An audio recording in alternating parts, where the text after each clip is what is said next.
Hello, good morning. Ayan, dumating ako sa aking kuya. Ang mga gamit to, punong-puno. Oh. Punong-puno. Hakot bahay. Ayan. Meron pa dito, oh.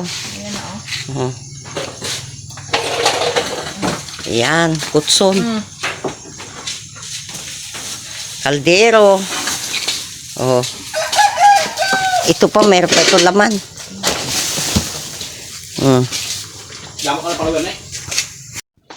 Hi. Itong unang araw ko dito sa aking bahay. Kararating ko lang na nagkuha ng gamit.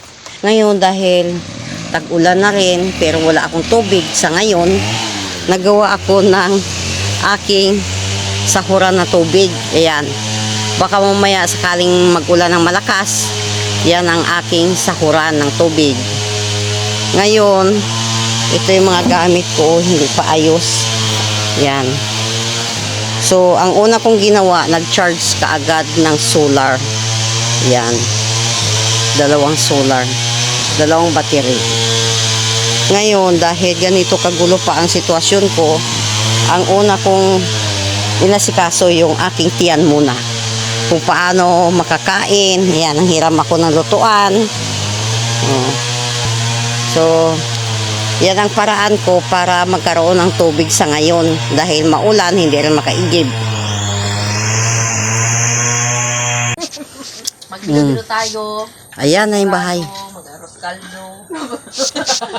Oh, pinila ka mo. Tapos pa, sanay ka mo sa inidor. Ano? Basta hindi na. Angel, ikaw luto sa aros kaldo. Iway ni Consulid. Ano yung kaldero sa inyong anak ko, di ba? Good morning, good morning. Ayan po, ang araw. Sumisikat na naman. So, dahil ito na araro na yung sa harapan ko, at nakapagpahinga na rin, iyan, gagawa kami ng daan.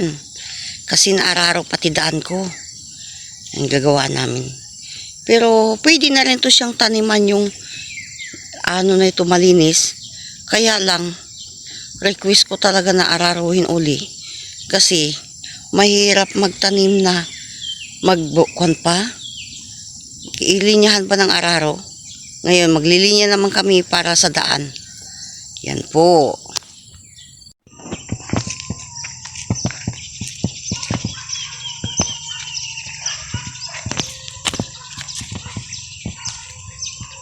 Ito na po. Naglinya na kami ng gawing kalsada na pwede makapasok yung sasakyan. Yan. Para may daan na.